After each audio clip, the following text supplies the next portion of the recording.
Então tá bom. Agora. Começa.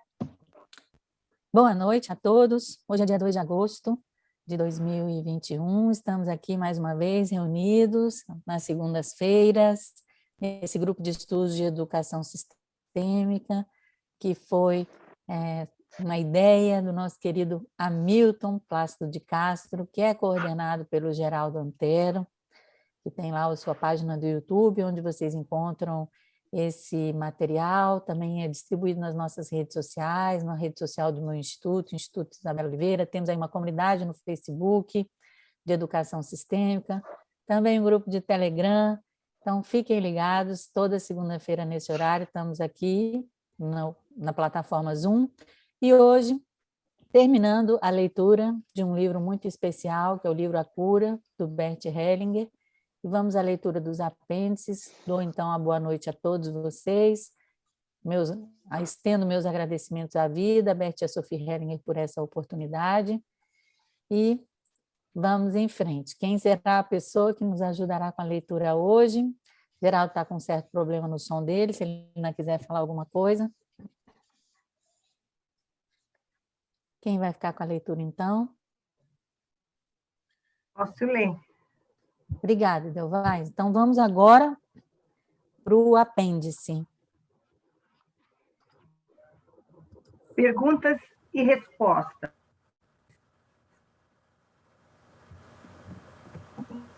Gostaria de uma pergunta sobre a doença de Alzheimer. Hellinger. Não tenho experiências com relação a isso. Quando a doença de Alzheimer está presente, ela toma seu curso. Ela decorre como destino. Não posso dizer mais que isso. Você tem uma questão em... Minha pergunta é, se no caso do Alzheimer, podemos trabalhar da forma que vimos aqui, nas constelações familiares. Hellinger. Por trás de sua pergunta está a ideia de que podemos curar uma doença através da constelação familiar. No caso de muitas doenças, isso é verdade. Neste caso, atuam outras forças que não estão em nossas mãos. Do contrário, as pessoas viriam até mim como se estivessem indo a um médico. Isso não é possível. Estou apenas conectado a um outro movimento. Sigo até onde ele me guia. Quando ele não me guia, paro. Não posso tomar nada nas próprias mãos. Homem, compreendi isso muito bem. Mesmo assim, ainda pergunto se é possível trabalhar para amenizar a situação, sem ser presunçoso a ponto de querer curar a doença.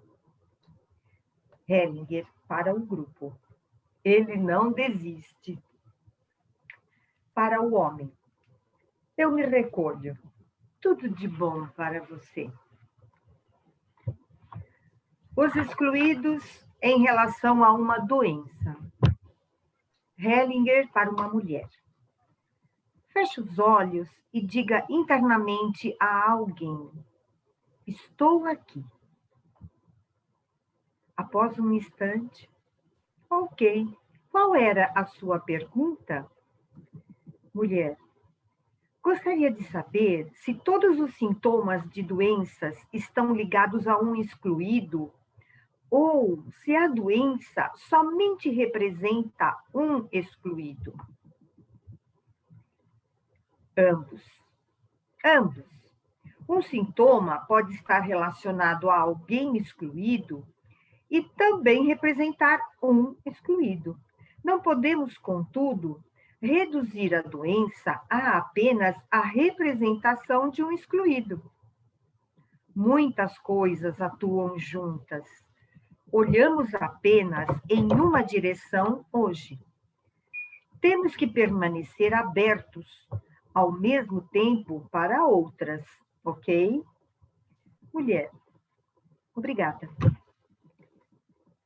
Pecador duplo. Mulher.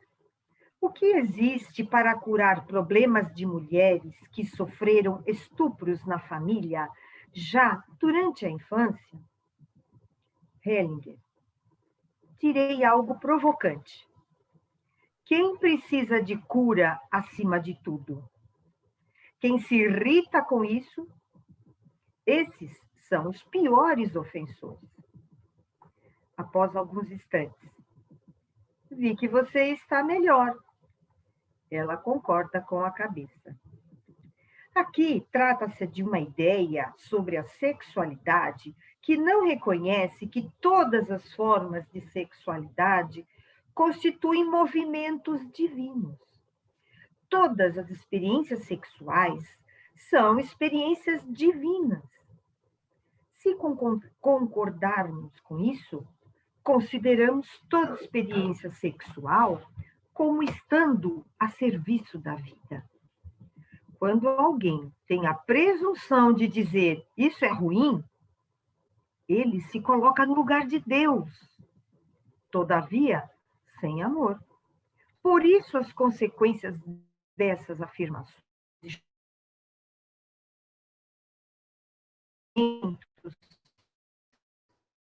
preciso muita coragem para tais pessoas e colocá-las em seu lugar. Para a mulher: vejo que você está ainda melhor. Ela ri. Porém, ainda quero dizer algo. Ao dizê-lo, estou na melhor das companhias. Na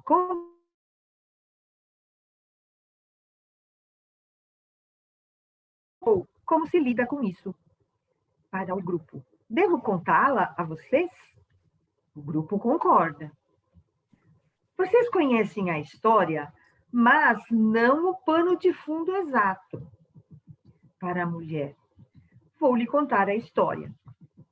Ela ri e concorda com a cabeça. Jesus veio do Monte das Oliveiras e entrou no templo.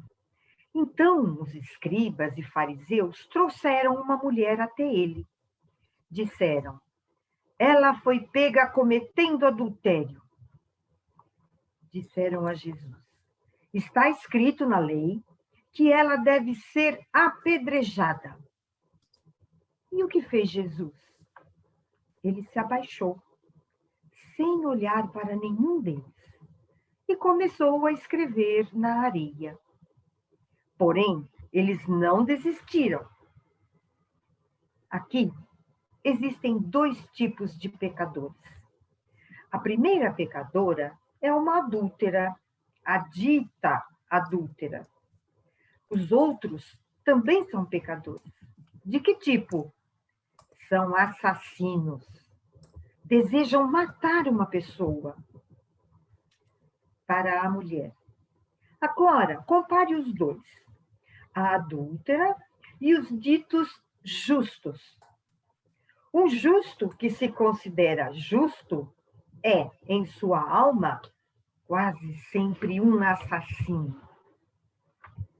Para a mulher: como você está agora? Ela ri alto. Mas a história ainda continua.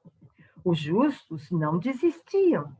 Então, Jesus se levantou e disse a eles: aquele que dentre vós estiver sem pecado, que atire a primeira pedra. Então se abaixou novamente e ficou escrevendo na areia. Então eles se afastaram, um após o outro. Primeiro os mais velhos. Após alguns instantes, Jesus se levantou novamente e viu que não havia mais ninguém ali. Então perguntou à mulher: ninguém lhe condenou? Ela disse: ninguém, Senhor, ninguém. Jesus disse: eu também não. Essa é a história. É uma história tão grandiosa que aqueles que a colocaram na Bíblia não suportaram essa grandeza. Já estava novamente um moralista em ação. Ele colocou palavras na boca de Jesus que não vieram dele, uma vez que não fazem o menor sentido nessa situação. O moralista colocou na boca de Jesus as palavras: não peque mais. Isso não é maluco nessa situação? Para a mulher. Ok, me esforcei para contar essa história. Sua pergunta está respondida? Mulher. Sim, obrigada. Ok. Vamos falar sobre o que ele nos passou até agora, porque tem muita coisa aqui. E vamos nos deliciar com as últimas páginas desse livro, né?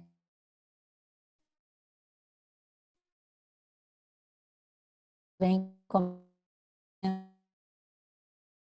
nossa, plano para o outro. Mas o que será que pode estar na dinâmica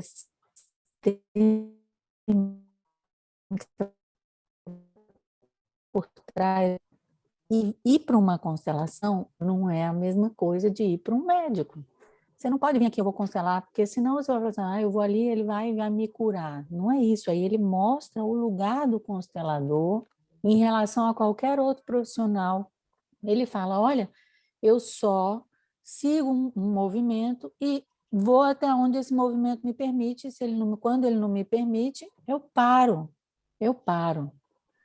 E isso é completamente de ser um mecânico que conserta alguma coisa dentro da família ou de ser um médico que cura com um remédio. Não é isso. Estou treinado para ter uma percepção especial, uma postura especial para seguir fazendo o meu trabalho, meu trabalho de autoobservação e, na medida do possível, com a constelação familiar para mim e, especialmente, a partir de um certo ponto, servindo a vida por meio do meu trabalho. Então, alguém que chega treinada para estar neste lugar e para simplesmente ser um ajudante de algo maior, que é essa força que nós servimos, né? Que para mim, né, eu chamo de a força assim do Espírito Santo, desse espírito, essa força criativa que o Bert Hellinger fala, né?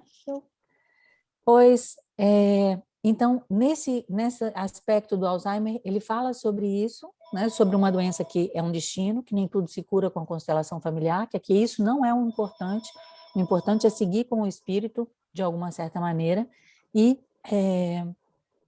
isso aí é que eu acho que é o mais importante da gente levar para a nossa profissão. Depois a questão da relação entre os excluídos com a doença, mas não é só uma relação dos excluídos com a doença, é mais uma vez a procura da causa. Porque assim, a pessoa pergunta, né? A doença está ligada a todos os excluídos ou a um excluído? E aí ele fala, olha, a doença não pode ser reduzida só a essa questão. Pode ser um excluído, podem ser todos os excluídos, pode ser uma representação ou pode ser uma identificação. Tem muitas coisas e tem muitas outras coisas que podem ser ainda. E ele fala assim, a gente precisa estar aberto e não olhar só para uma direção, ou seja, a doença é excluída, então vou atrás de quem está excluído. Dá para entender?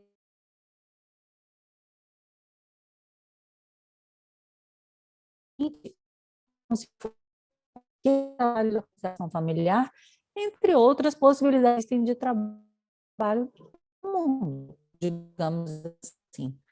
É que ele pega, ele faz algo, né? Fecha os olhos, aí ele diga internamente para uma pessoa. Mas quem acompanhou o Bert Hellinger fazendo isso, e vocês vão ver lá naquele outro livro que a gente estudou, no Olhando para as Almas das Crianças, isso é o procedimento típico daquela fase em que ele chamou por um breve momento a constelação de constelação medial, e a Sophie Hellinger diz, olha, isso aqui foi um desenvolvimento do próprio trabalho do Bert Hellinger, em grande medida de um aprofundamento do trabalho meditativo dele com o Cosmic Power, né? E aí, então, vocês podem perceber que ele não precisa nem dizer para a pessoa veja algo, quem é essa pessoa, ele já diz essa palavra, e essa palavra é aquela palavra que reflete o essencial para a alma dessa pessoa, né? Então, Basicamente aí, vejam bem, conectando esse estou aqui com a questão dos excluídos, né? Vocês podem ver que eu pertenço, você pertence. De uma certa maneira, essa frase também diz eu vivo. E depois vem falar sobre a questão dos estupros, né? Aí o título dessa parte vai falar do pecador duplo. E Bert Hellinger, em mais de um livro, ele vai tratar desse tema, com certeza, mas em mais de um livro ele vai contar esse conto de Maria Madalena, né? Aí ele fala o seguinte, quando a pessoa chega contando sobre todos esses estupros que aconteceram na família, ele fala assim, olha, quem é que precisa de mais cura? Obviamente, galera, quem estava precisando de mais cura é essa mulher que estava perturbada com uma coisa que aconteceu e que ela estava julgando aquilo que tinha acontecido. Então, aí ele mostra a pessoa que se irrita com isso. Entendeu? Então, assim, é muito, muito importante entender o papel da indignação e como ela é essa lealdade à consciência restrita e qual é o papel que a constelação pode ter na transformação desse olhar julgador sobre algo que nós não sabemos de onde vem, nem por que se manifesta.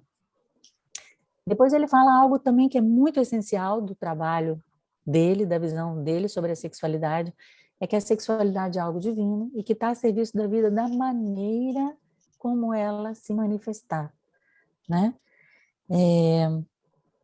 E ele fala da parte do que é o efeito de quando eu olho para essa sexualidade, seja minha ou seja de outra pessoa, com um julgamento, né? Quando eu estou julgando, eu não estou vendo aquilo que tem de mais essencial e nem estou vendo o aspecto divino que tem dentro daquela sexualidade, que mal sei eu a serviço de que está, mas certamente, como tudo, a serviço da vida. Então, e ele também nos compele, enquanto consteladores, a fazer o quê? Ter coragem para poder lidar com esse tipo de situação, porque muitas vezes o que acontece? Uma pessoa chega com uma posição feita essa, você precisa ter coragem, concorda? Você precisa ter coragem para poder mostrar um outro jeito de ver. Muitas vezes a gente fala alguma coisa, por exemplo, numa rede social, num grupo de amigos, ou mesmo dentro de um workshop, e é mal interpretado. Então, eu preciso ter coragem, essa coragem, ela vem de uma clareza. Essa é uma clareza que a pessoa só adquire se ela realmente incorporou o que isso significa na sua vida. Ou seja, olhando para a sua própria sexualidade como algo divino e a sexualidade de todos ao redor da mesma maneira. Mas aí eu queria, só para terminar essa parte, falar sobre...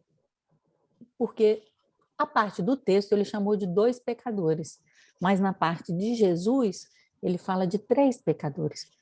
Um pecador é aquele que eles julgam ser o pecador, que é a adúltera. O outro pecador os outros pecadores são os justos.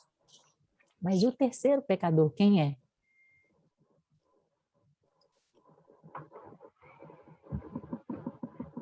Quem é o terceiro pecador?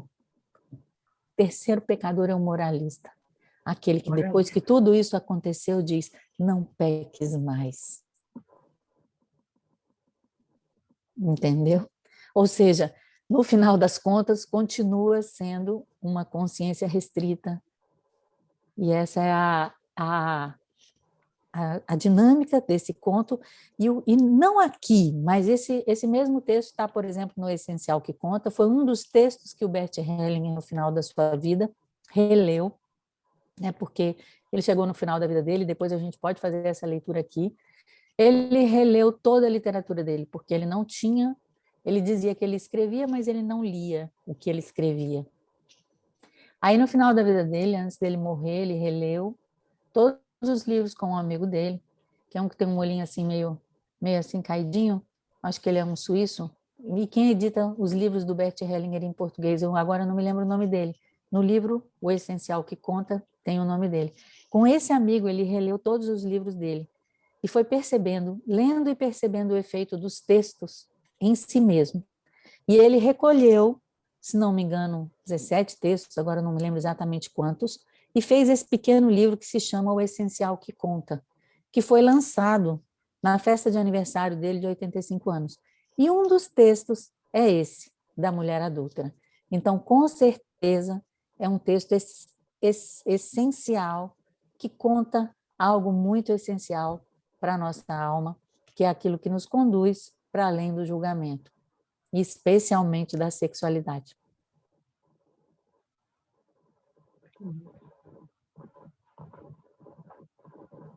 Algum comentário, alguma pergunta?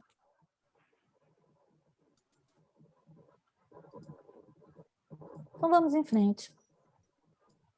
Tem a Renata com a mãozinha erguida. Então vamos lá. Professora Isabela, boa noite. Boa noite. É possível fazer constelação para pessoas que têm deficiência mental? Sim, sim, é possível. Tudo com limites. E de um modo geral, Renata, eu mesmo já trabalhei em clínica psiquiátrica. De um modo geral, não é a pessoa. A nossa ajuda não é para a pessoa, é para aquele sistema. Entende? Então, de um modo geral, dependendo do tipo de questão que a pessoa tiver, a gente come pelas beiradas. A gente trabalha com a família. Mas sabe o que acontece? Temos dois obstáculos. Primeiro, a família acha que o problema é a pessoa que tem o sintoma, que apresenta o sintoma. Então, ela não tem problema nenhum. Segundo, que os próprios médicos, isso são palavras do próprio Bert Hellinger, dizem que os próprios médicos, que são psiquiatras, muitas vezes têm na sua própria família pessoas com graves problemas mentais, ou então, e também, muitas vezes, problemas de assassinato dentro da própria família, ou seja, tem a dinâmica básica da psicose. Mas, o que eu posso te dizer? De tudo que você já aprendeu comigo, já me viu aqui, fazendo tanto aqui como em outros cursos, você pode perceber que tem coisas muito simples que podem ser feitas e muito eficientes. Por exemplo, se a pessoa dá conta, feche os olhos e diga alguma coisa, né? Ou você pode também trabalhar com a pessoa na conversa, se a pessoa dá conta de conversar, você está entendendo? Com pequenas representações, né? Porque os objetos são representações do mundo interno, né? Isso dentro de um ponto de vista psicoterapêutico. Você também pode trabalhar com âncoras. Então, sim, podemos, mas cada caso vai ser um caso e vai exigir uma sabedoria, né? E nesse caso especificamente, eu diria que ou você vai ser alguém que tem uma experiência nisso, né? Aí talvez é melhor até que a pessoa também seja psicóloga, ou também ela se une com um conjunto, né? Pelo menos no começo. Depois, com certeza, sigamos como nosso professor nos ensina, né? Então, sempre pequenininho. Bom, espero ter contribuído de alguma maneira.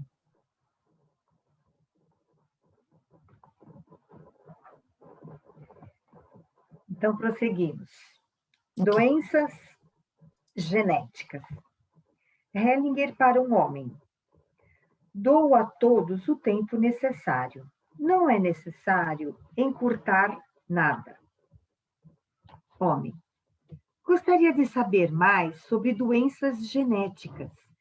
Se há nesse aspecto algo novo em comparação com o ano de 2000, quando você ainda falava dos ancestrais. Não das vidas passadas, mas sim dos ancestrais. Nos últimos tempos, você tem falado mais sobre as vidas passadas e não tanto mais sobre os ancestrais. Hellinger. Eu falo de ambos. Existem indicações de que o DNA seja modificável. O homem, obviamente um médico, concorda com a cabeça. Hellinger. Ele também está sujeito a um movimento criativo do espírito. Por isso, encaro uma doença genética da mesma forma que qualquer outra doença. Deixo-me guiar por um movimento do espírito, sem ter curiosidade quanto ao que isso trará. Homem. Ou seja, tratar tais situações simplesmente como doenças do sistema? Hellinger. Tome isso como uma situação por trás da qual atua um amor do espírito por aquele que possui a doença. Aí sou bastante cuidadoso. Permaneço na devoção, sem agir de forma arrogante. Utilizarei isso no exercício com a boa percepção, com a percepção criativa. Você pode imaginar isso? Farei isso com um pequeno exercício, como um pequeno exercício com você. O que acontece se deixarmos de fora a palavra genética? Você percebe a diferença em sua força e a diferença em seu amor? Após o homem pensar por um longo tempo para o grupo, ele acabou de ter uma recaída para o homem. Posso deixar assim?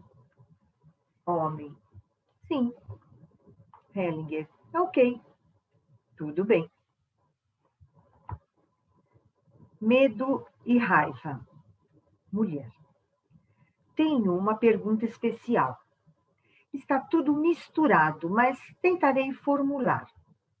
São duas emoções que se misturam muito e são muito intensas. O medo e a raiva simultaneamente, no mesmo instante.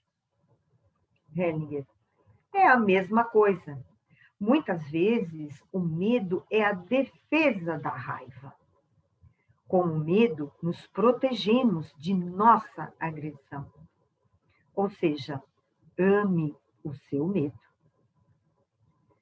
Não sei se posso falar tudo. Por que uma pessoa é boa? Muitas vezes, para poder esconder sua agressão. Para o grupo.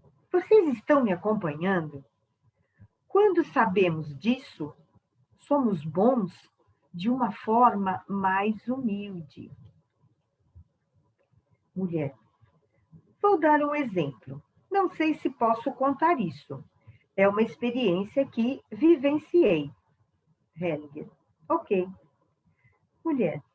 É uma experiência bastante simples, na verdade, mas muito marcante para mim. A eutanásia de um cachorro. Desde sempre penso nisso. Hellinger. Era o seu cachorro? Mulher. Era o cachorro da minha mãe. Hellinger.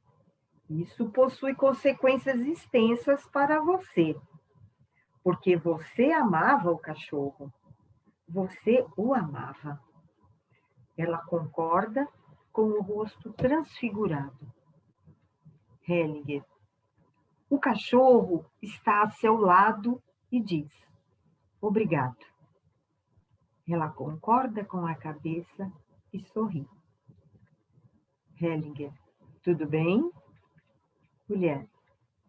Obrigada. Eutanásia. Hellinger para o grupo. Gostaria de dizer algo mais nesse contexto. Tivemos um curso em Sevilha. Alguém perguntou se podia ajudar um doente grave a morrer, caso esse pedisse. Eu disse: existem situações nas quais talvez seja certo fazer isso. Depois, contei isso à minha esposa Sophie. Ela me disse que tivera um cachorro que ficou muito doente. Ficou pensando se devia sacrificá-lo. Ela perguntou-lhe diversas vezes: devo ou não? O cachorro sempre respondia que não. Quando aquilo se tornou realmente pesado para o cachorro, ela o sacrificou. Isso assombrou a sua alma durante um ano inteiro. Ela percebeu que não podia ter feito aquilo. Numa situação similar, mais tarde, ela deixou que o cachorro tivesse sua própria morte. Essa é a postura básica a ser tomada aqui. Concordamos com que cada um tenha a sua própria morte.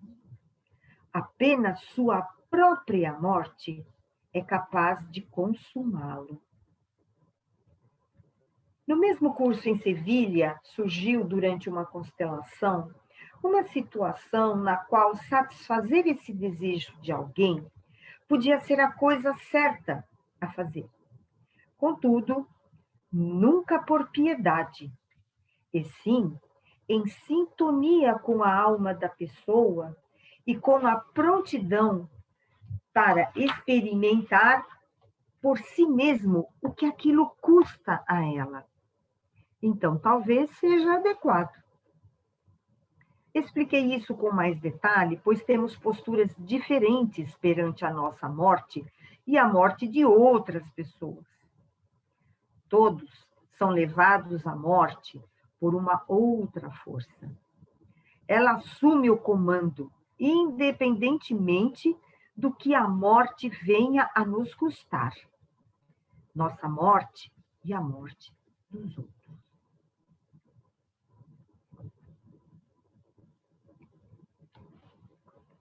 Os movimentos do espírito. Gostaria de dizer algo sobre os movimentos de conhecimento do espírito. O passado.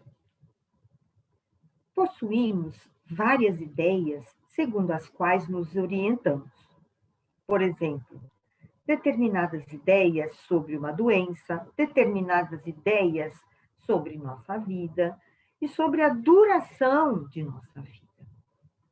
Também possuímos imagens definidas sobre uma organização ou uma empresa.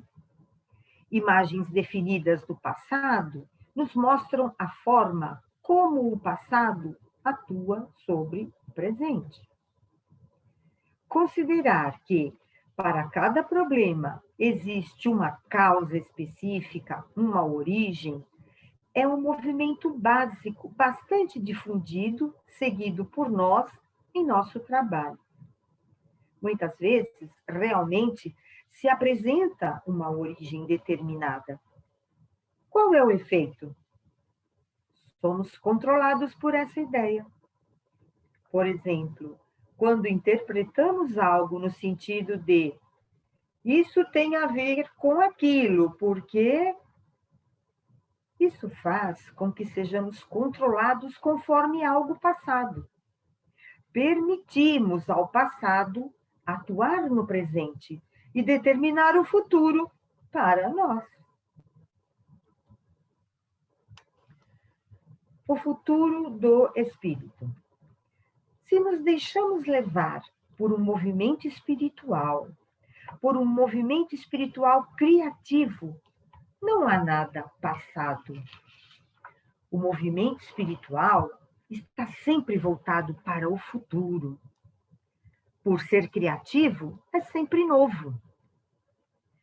Nesse livro, vivenciamos em diversos níveis o que significa ser levado para algo novo por esse movimento espiritual.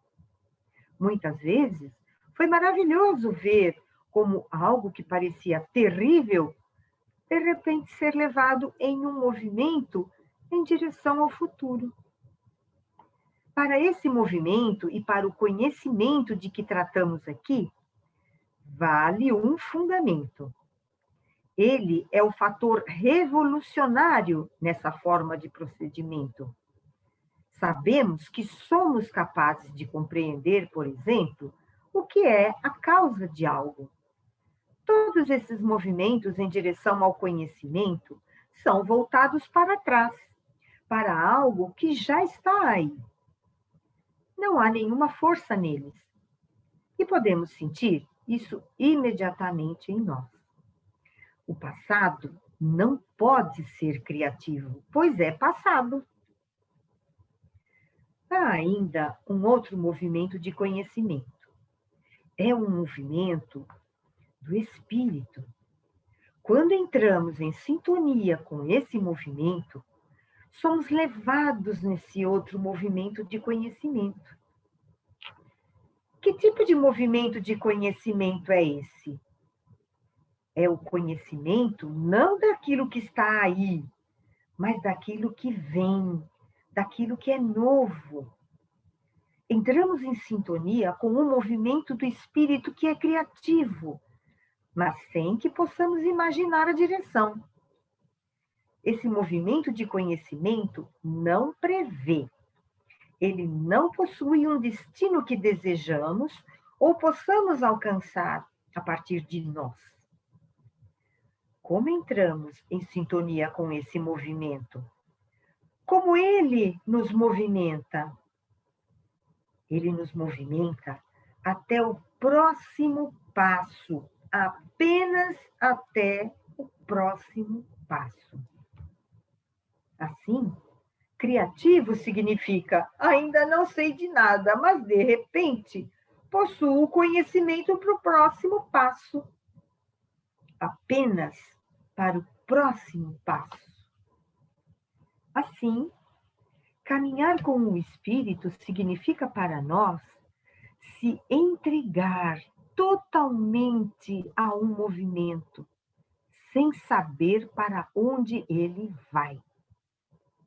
Somos guiados de um momento para o outro. Essa entrega é glorificação. É a entrega total a um movimento criativo no qual nossas barreiras são destruídas e no qual nos dissolvemos nesse outro movimento. Nesse movimento, tudo é bom, tudo leva adiante. O resultado, quando seguimos esse movimento, é o amor.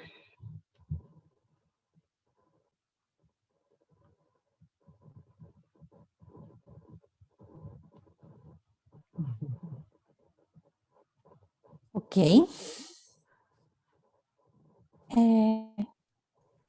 O resultado é o amor. Mas no meu livro ainda tem mais um pedacinho, não? Ah, no meu não tem. Desculpe. O meu também não tem, Isabela. Olha. O meu acaba aí interessante. também. O meu No também Página tem. 133. No meu tem, eu posso ler, se for o caso. Não, eu O acho meu que está tem, errado no Isabela. nosso livro, não está? Para onde olhamos primeiro Eu quando também precisamos. posso ler. Eu Não é acho que é isso? no PDF, ele Isso. tem. É, Para onde olhamos primeiro quando precisamos da cura? isso. Uhum. Olhamos primeiro para o nosso corpo e depois tem mais um pedacinho. Por favor, vamos ler esse pedacinho. É no corpo, acima de tudo, que buscamos o alívio. Além de nosso corpo, nossa alma e nossos sentimentos também desempenham um papel importante na cura. Também devem ser tratados de uma boa maneira. Muitas vezes, sentimos a dor na alma de forma ainda mais intensa que as dores corporais. A quem obedece a nossa alma? De onde obtém a fé na cura do corpo? Ela a obtém do amor, de um amor muito além do amor que nos adoece. Primeiro na alma e depois no corpo. Este livro o conduz a cada uma dessas três áreas. Através de meditações e exercícios, ele o leva sempre a um movimento de cura pessoal. Um livro que traz esperança. No meu é na contracapa, né? Ah, muito obrigada. Então agora a gente está Esclareceu. entendido. Ah. Porque a gente estava com o PDF e isso ainda tinha no Na final. contracapa. Muito Agora obrigada, achei Delva. também, ó. Dulce. Obrigada. Agradecida, Dulce. Nada, gente. Eu fui Ah, olhar, isso. falei, gente, será que a outra edição, aí eu virei aqui, está na contracapa. Muito lindo, muito lindo, muito lindo. Esse é dos livros mais lindos. Vocês podem perceber que é a sabedoria de uma vida destilada, um homem que trabalhou a vida inteira, com a cura das almas, ia conduzindo as pessoas a partir desse lugar, né? Vamos ver aqui em que ano que ele editou esse livro. Então, assim, para que vocês tenham noção da relevância desse livro dentro da obra dele, por mais que ele seja pequeno, é importante a gente voltar. É de 2011, ele falece em 2019. Então, isso aqui são muitos anos de conhecimento que estão dentro desse livro de uma maneira destilada, precisa, né?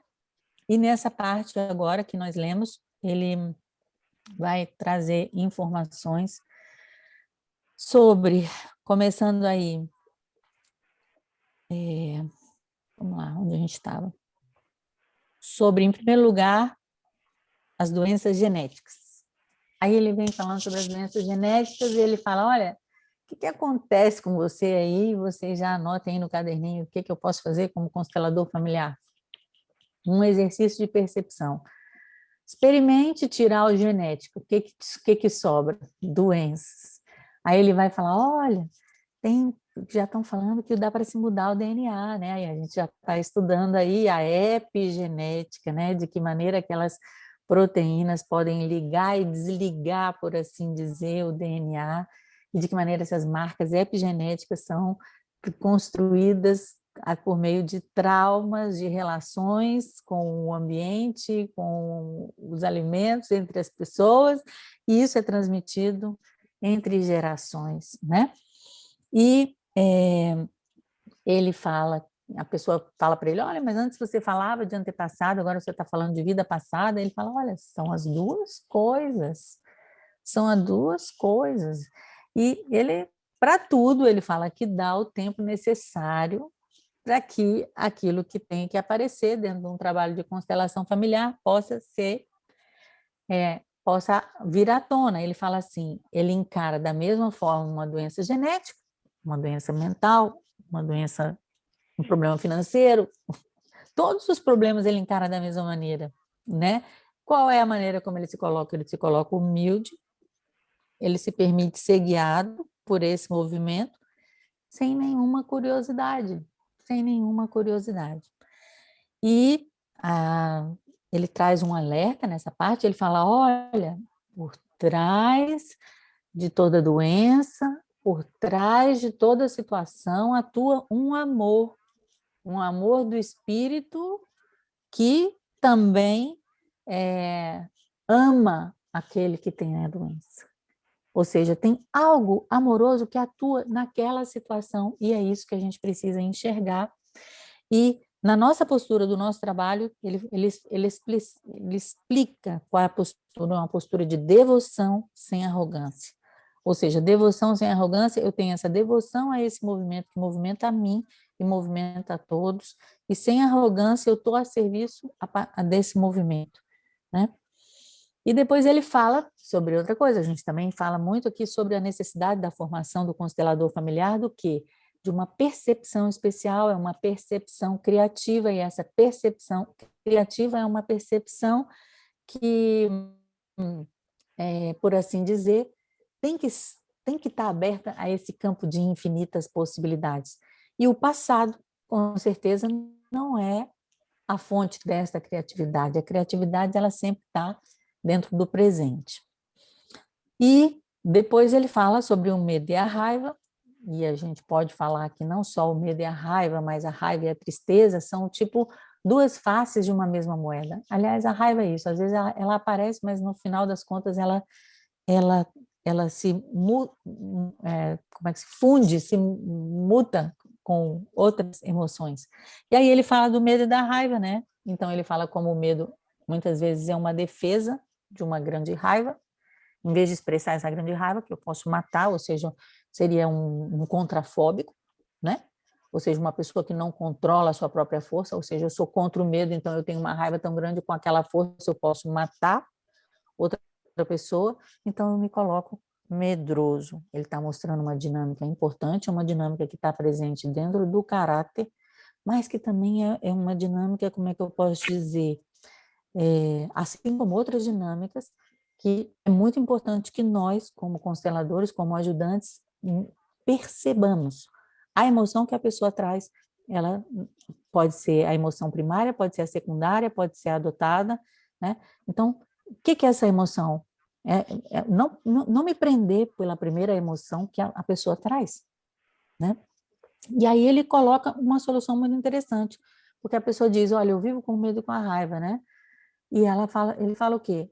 Ame o seu medo, né? Ou seja, dê valor ao seu medo, porque esse medo, na verdade, está te protegendo de explodir essa raiva de uma maneira tão grande que você pode machucar uma outra pessoa, né? Aí depois ele coloca, porque uma pessoa é boa? Para poder esconder a sua agressão. Então ela fica lá, ela é boazinha, né? Aquele medinho e tal, mas no final das contas ela tem um vulcão dentro dela.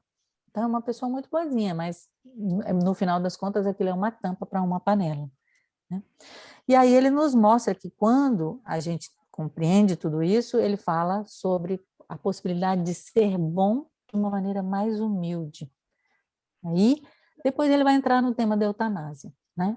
Ela traz a questão da eutanásia de um cachorro, o cachorro era da mãe, e ele foi feita uma eutanásia no cachorro, e o Bert Hellinger nos traz um exemplo muito importante, ou seja, olha só, um animalzinho da família que tenha uma eutanásia e o efeito que isso tem naquela criança e naquela mulher adulta, né? Por quê? Porque existia um laço de amor.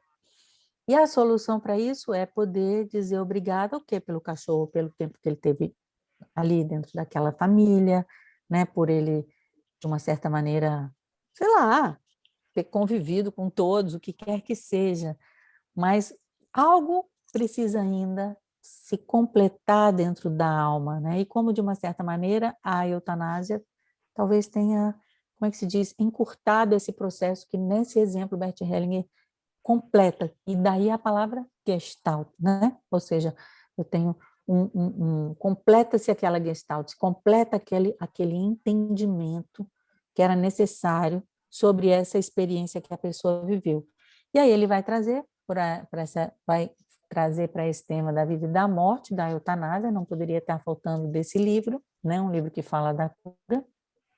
E aí ele, muito interessantemente, ele traz o mesmo exemplo em relação a Sofia e o cachorro, como ela ficou com, digamos assim, até que ponto a consciência pesada, né, de ter feito a eutanásia com o cachorro, mas ele também mostra que, puxa, olha, tem situações onde é possível que isso seja o certo a ser feito. Aí ele fala desse workshop que aconteceu em Sevilha, mas que para uma pessoa realizar isso, ela precisa estar em sintonia com a alma da pessoa, né? E ter a prontidão para experimentar em si mesmo o que isso custa a ela. Ou seja, é quase como participar daquilo integralmente, quer dizer, não é fazer uma coisa racionalmente, ou seja, participar daquele processo, que pode ser muito transformador, né? E aí ele mostra da importância de se ter uma postura diferente em relação à nossa própria morte, né? E a compreensão de que a morte assume isso independentemente da maneira como vier, e ele fala algo que é, na verdade, o título do livro Liberados Somos Concluído. Ele disse assim,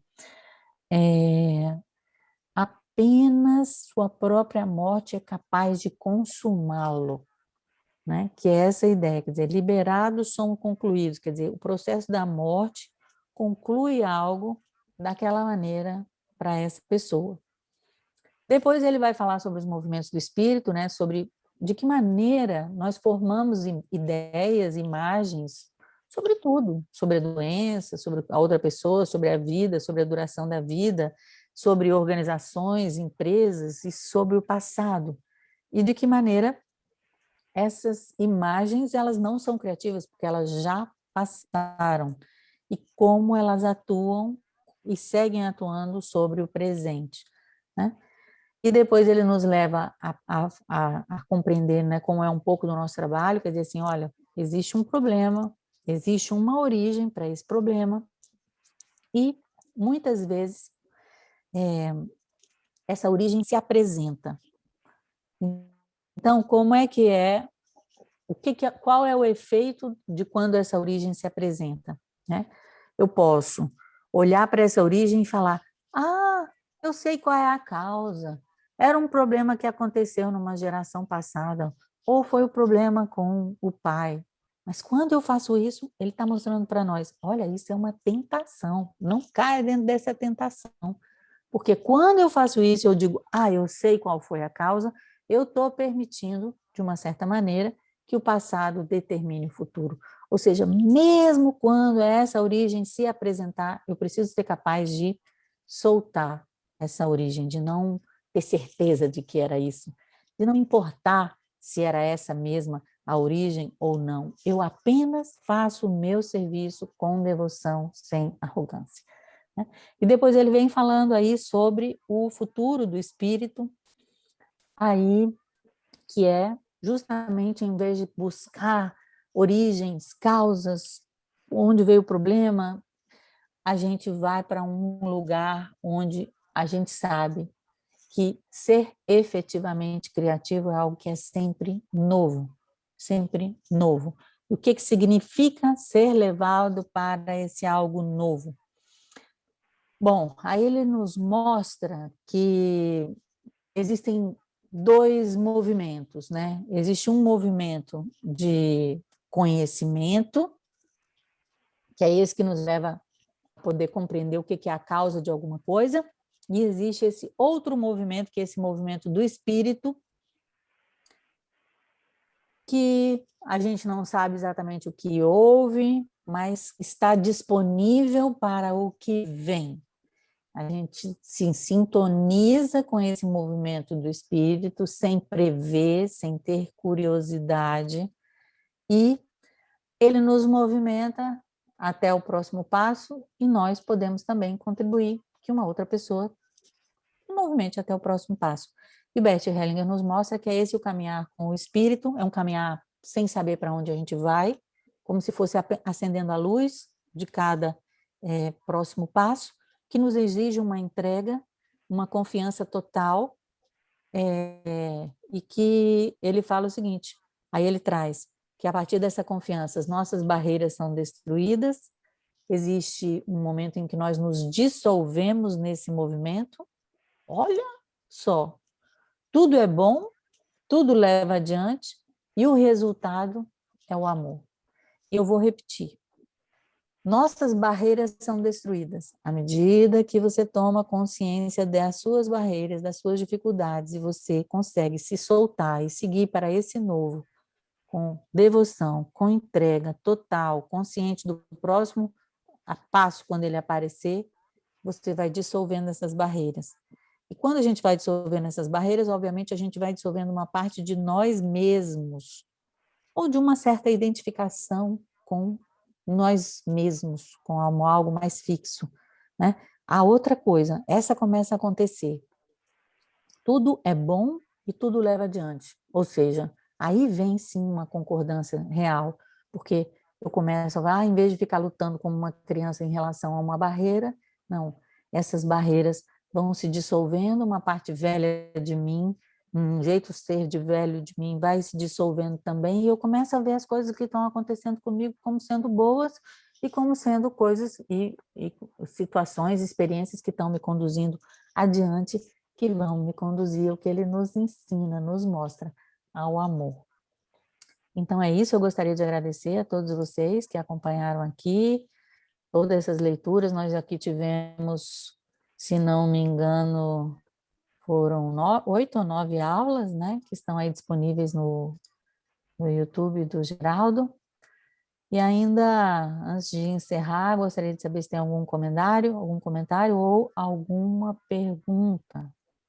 Mas também passar a palavra para o Geraldo. Isabela, o que você acabou de falar agora sobre essas barreiras, poderia ser os padrões repetitivos, poderia ser alguma barreira?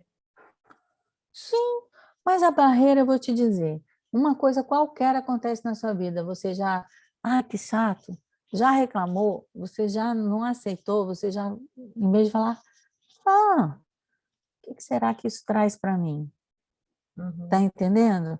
Com certeza, as coisas repetitivas que têm a ver com o nosso caráter é repetitivo. A neurose é a repetição de algo que fica lá, o cachorro comendo rabo o tempo. É quando você vira um personagem, não é esse fluxo do movimento infinito. Então, uma barreira pode ser um caráter, uma barreira pode ser um padrão repetitivo da família, uma barreira pode ser uma característica que você tem. Você mesmo que vai saber qual é a sua barreira. A única coisa que eu posso dizer é o seguinte, tudo isso vai se apresentando no dia a dia. Os beabás do dia a dia, dos relacionamentos que você tem, das coisas que você faz, naquilo que você pensa, naquilo que você come, naquilo que você deixa de fazer. Todo o processo é um processo de se dar tomar consciência de.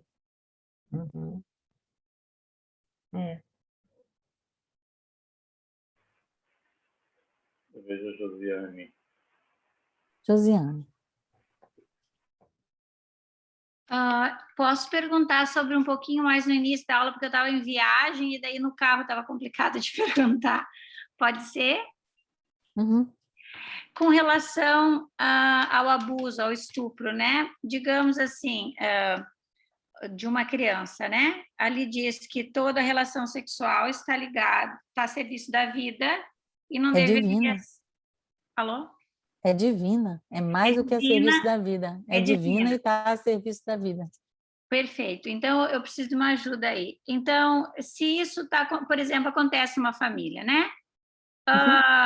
Você não deveria parar, então, isso, interromper, deixar que a criança seja, como se diz, abusada e aquilo continue, está tudo bem? Não, claro que não. Claro que não.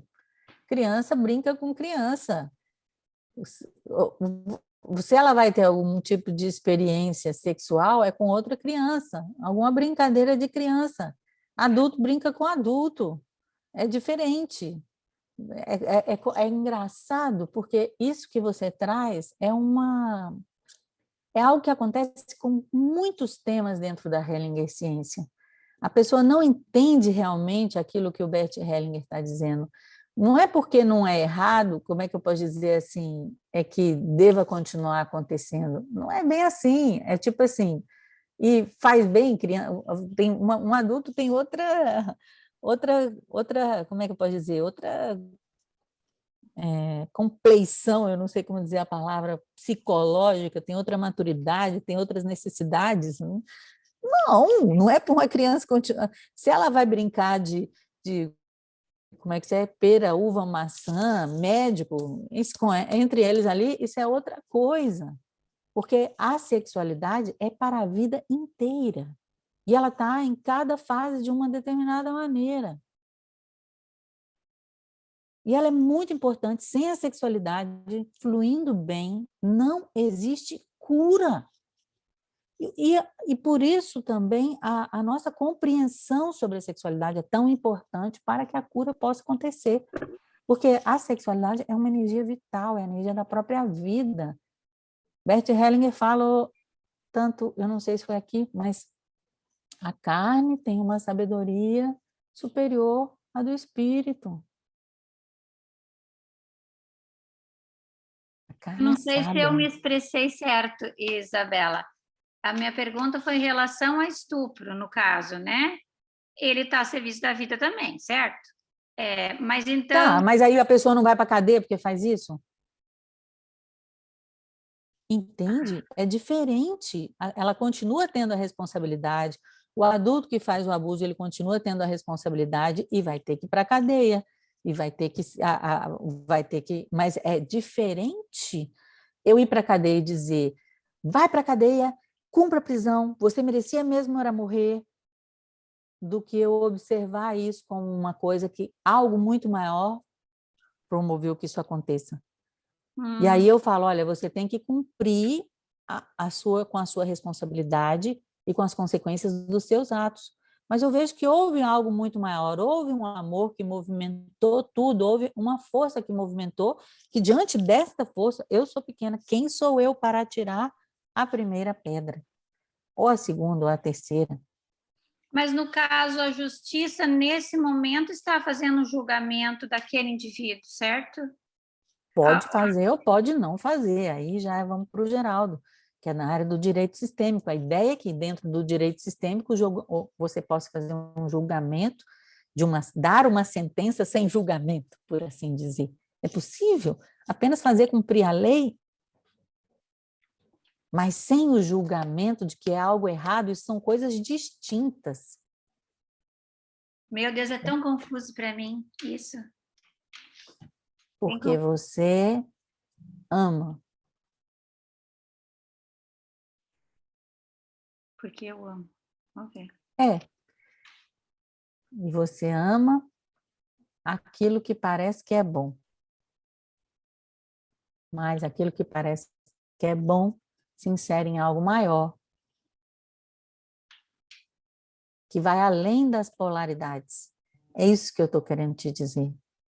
Você fica presa com um certo lado, mas eu estou dizendo, assumir a responsabilidade, assumir as consequências daquilo que foi feito, pode ser feito, sem que você considere que aquilo é errado.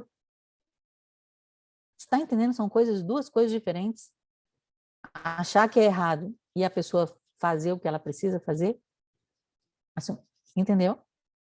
Uhum. Eu vou Então, tipo assim, filosofar. eu quebro o prato de uma outra pessoa. Eu vou lá e compro um outro prato e pago para aquela pessoa. Certo. Mas eu olho e falo assim, poxa, foi um acidente que quebrou aquele prato. Acontece. Algo maior fez com que aquilo acontecesse. Sim. Agora, é diferente de falar, você fez isso porque você... Isso ou aquilo outro. Entendi. Deu para entender?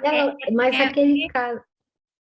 É ver aquele erro como qualquer outro erro. É ver aquele Exatamente. erro como qualquer outro erro. Entendi agora o que você quer dizer. Mas exatamente. E ele vai cumprir com as consequências. Isso. Cada um com as suas consequências. Perfeito. Agora, muito importante, depois eu vou dar a palavra para você, Luzia, é especialmente a questão do incesto. Né? Porque no caso do incesto, o Bert Hellinger mostra que é uma relação triangular, que não existe um culpado ou um responsável, são dois. E, na maioria das vezes, esse segundo, Bert Hellinger chegou a falar, é a mãe. Ele falava assim, ela é a culpada. No final da vida dele, eu vi ele falando várias vezes. Ou seja, ela é a responsável. Então, o que é o meu trabalho como constelador familiar quando eu ajudo uma pessoa que sofreu um incesto? O que houve em primeiro lugar? Amor. Amor da filha em relação à mãe, que é o grande amor, em relação ao pai, em relação ao padrasto, em relação à família. Houve amor e houve, na maioria das vezes, prazer. Então, se eu conseguir tirar as minhas ideias e colocar a ordem do tipo assim, houve amor, houve prazer, e tudo bem que houve amor e houve prazer, mas também houve algo que foi além do limite, que não era naquele lugar, que não era naquela hora. Então, esse além do limite fica com a responsabilidade de quem tem a responsabilidade. No caso de um incesto, fica com os adultos e a criança não tem nenhuma responsabilidade. E nela fica preservado o vínculo essencial, o amor essencial que a conduziu a isso, a se oferecer. Tipo assim, eu fiz por amor a você, a vocês. Ao sistema, Isabela. muitas vezes, né, Isabela? Ao sistema, né? Muitas Isabela, vezes. é Né? aquele caso que apareceu na televisão que o pai estuprou a filhinha de 2 meses. Aí dá nó Continua na sendo a cabeça. mesma coisa, só que mais chocante. É muito chocante. 2 meses. continua... Então, que amor é esse que a criança, então, é um amor inconsciente? Não entendo. Exatamente, é um amor inconsciente. E nesse caso, a gente não poderia deixar de falar de experiências passadas, concorda? De vidas passadas, assim. A gente fala com todo o respeito, com toda a humildade e fala repetindo o que o Bert Hellinger falava no final da sua vida, né? Nós não sabemos de onde vem. A única coisa que a gente sabe é que estamos conectados a muitas gerações. E quem sabe, a muitas vidas também. Mas o que cabe a nós? Se quisermos trabalhar com isso, se quisermos receber os benefícios, só tem um trabalho de purificação das nossas imagens interiores, ampliação da nossa consciência, da nossa percepção. E quando isso acontece, vocês podem perceber isso agora, surge um silêncio diferente, surge um centramento, surge nada, um peso, dá para cortar o ar com a faca.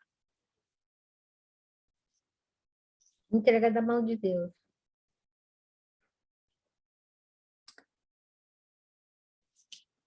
Ok. Mais alguém tem alguma pergunta, um comentário? Dulce.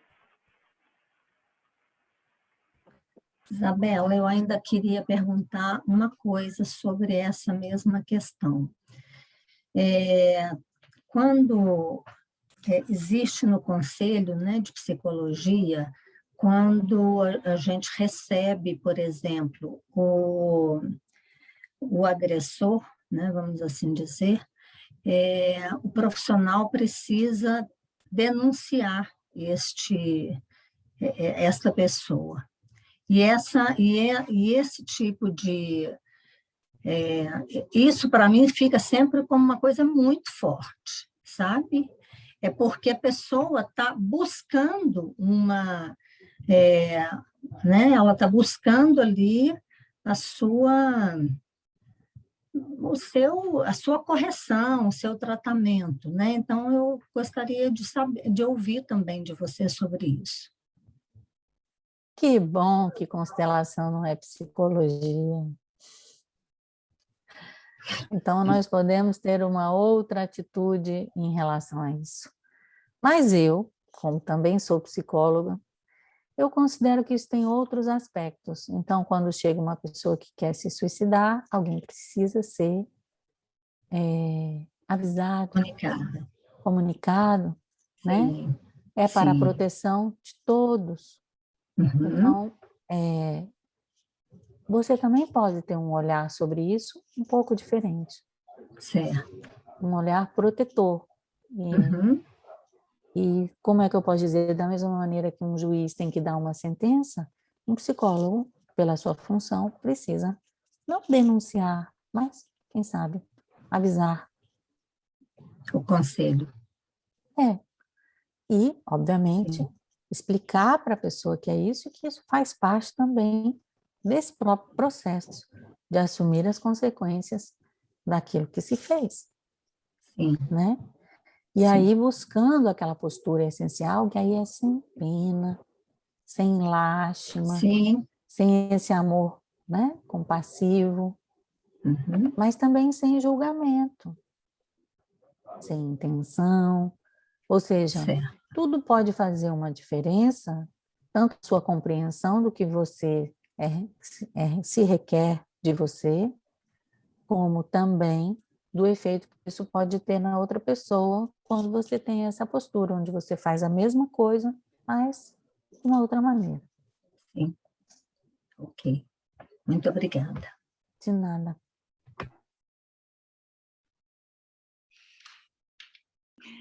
Isabela, veja só, eu tinha entendido, agora voltou meu cérebro de novo. Se a relação é divina, por que que a pessoa vai ser julgada, ou vai pagar, ou vai para a cadeia. Ela está contra o amor de espírito, ou o que é o certo. Nós, como sociedades, estamos montados de uma forma, então, como se diz, a julgar o certo e errado. Entendeu meu raciocínio, não? Não, não entendi, não. Mas eu vou te explicar novamente.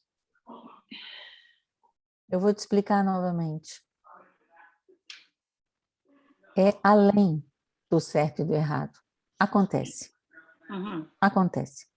Acontece, a pessoa, às vezes, poderia ter conseguido fazer diferente, mas se ela não conseguiu, também ela não conseguiu. Então, acontece. Isso que aconteceu. Mas é danoso para a saúde psicológica de uma criança se relacionar sexualmente com um adulto. Então, isso não aconteceu, a gente não sabe por quê, mas daqui para frente não vai acontecer mais e o seu ato tem consequências. Tem consequências. Esse ato aqui de ter molestado, quer dizer, você pode ter a guarda do filho e perder a guarda do filho, você pode ter que ficar preso, tem consequências. Então, assim, uma pessoa rouba a outra, não é porque é certo ou errado que ela faz isso. Acontece, mas isso tem consequências, porque o que ela faz está ferindo outra pessoa.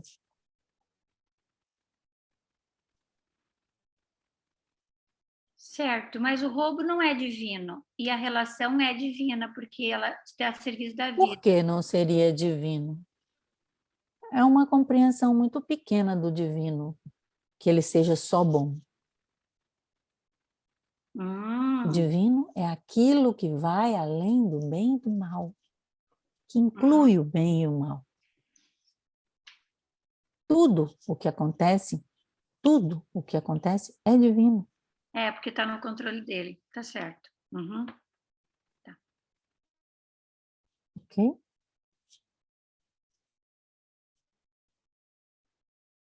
Obrigada.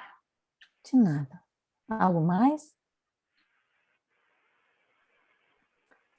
Bom, eu acho que a gente pode terminar por aqui, né, Geraldo? Em vez de ter que seguir, porque está faltando tão pouco tempo.